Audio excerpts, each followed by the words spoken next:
up, nerds? My name is Leslie Smith. Welcome back to the Nerdy Narrative, a channel all about my reading adventures. Occasionally I'll share little tidbits about life, but the reality is the reading is the most exciting part of my life, or at least it is in my opinion, and I am a creature of habit. I do the same things over and over. This time of year, I'm either going to Halloween Horror Nights, playing disc golf, or reading. Actually, that's a lie. I have been rewatching the show The Wire from back in the early 2000s. That is the best freaking cop show ever. You're just not gonna convince me otherwise. I absolutely love that show. I'm actually a little sad because I'm on the last season and I just don't know what I'm gonna watch after that. I've kind of been kicking around the idea of either rewatching Supernatural or possibly Gilmore Girls. What do you guys think? Let me know in the comments down below. Let's see, what else is exciting? Oh my goodness, we have to welcome back a new top tier patron, Ann Edwards. Thank you so much for your support. I am intensely grateful for everything you guys are throwing my way to help me keep this channel going. I've been working on some planning for 2024 already for video ideas and things that I want to do, some new things I want to try, so this is going to help me do that. Thank you so much to all of my patrons.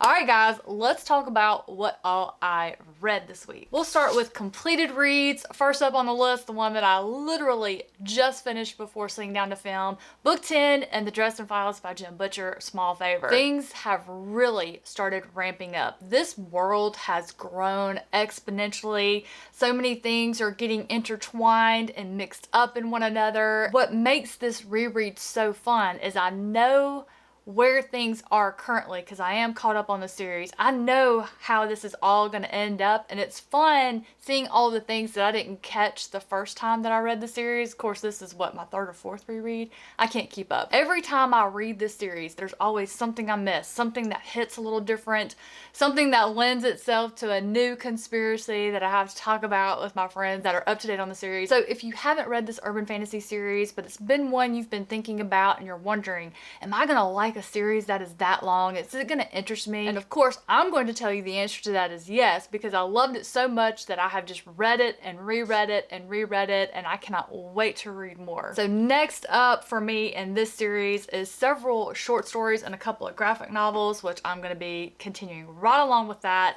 Another book that I finished this week was A Lonesome Blood Red Son by David Putnam. This is the second book in the Dave Beckett series by this author. I will absolutely not continue this series. I have no desire to read anything else by this author. I did not like the writing style. The plot was not developed well at all. In fact, none of these 7 elements that I use in order to rate and review books, none of them scored high at all. This is my lowest ranked book of the year. It ended up after I sat down and went through my call pile method being a 2-star read. I am going to do a dedicated review on that one. That's something I've decided to get back into lately, is reviewing all of the books that I read. Now, if they're a reread, I'm not going to do rereads.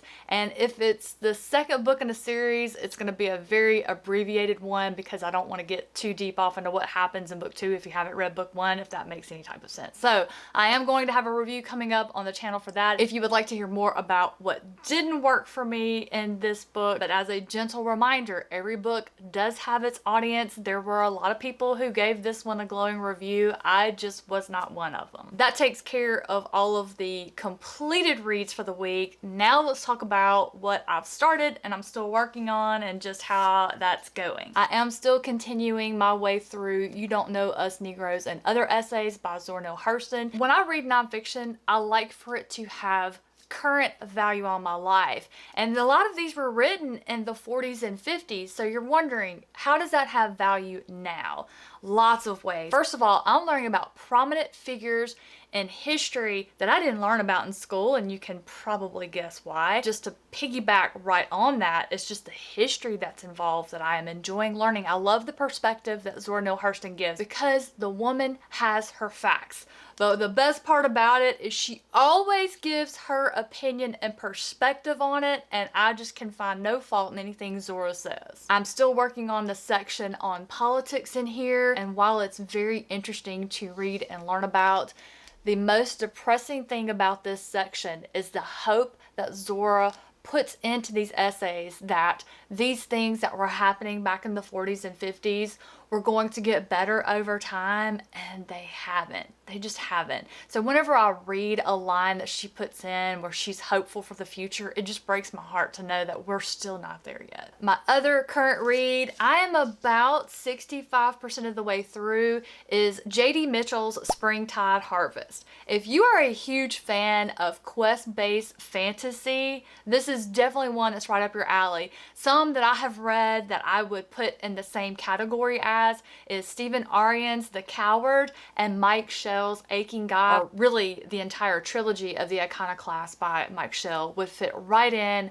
I am loving it. It's to the point where I don't want to put it down. I just want to sit down and binge and see where this is going to go and how it's going to end. The pacing and the style worked for me. It felt like I was watching a movie where you're just meeting all the different characters. There's a little bit of action, there's humor. I like the way each of the characters in this little party was introduced and how it is that they became this party that went out on this quest with Haskell. So I'm really enjoying it. I expect to have that one finished either tonight or tomorrow first thing. So that one has turned out really good. Next up on the TBR, I mentioned it last week. I didn't get a chance to read enough to get started on this week. That's going to be Anne Rice's Violin. I'm also finally going to be drinking the Kool-Aid to see what all of the buzz is surrounding Legends and Lattes by Travis Baldree.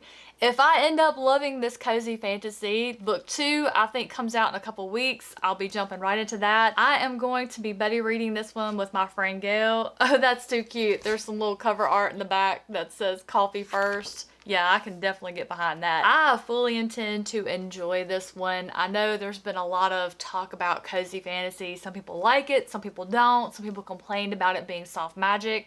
As much as I read, I like all types. Soft magic, hard magic, complex magic, fast pace, slow pace. I enjoy all of it because it keeps it fresh for me. So I'm excited to try this one out. And then I will also be reading Junji Ito's Yan and Mu. This is one I had not heard about by Junji Ito, though I do have a pretty good collection of his works going on. My friend Una from the Codex Cantina told me about this one. We're gonna buddy read it, so I'm really excited about that. Thank you all so much for spending a little bit of your time with me this morning, just listening about what I've been doing this week, what all I've been reading, what all I'll plan to read next. If you enjoy this type of thing and you haven't hit that subscribe button, don't forget to do that on your way out. I do these check-ins every Friday, and then I sprinkle in dedicated non-spoiler reviews around it. So again, thank you so much for watching, and I'll catch you in the next one.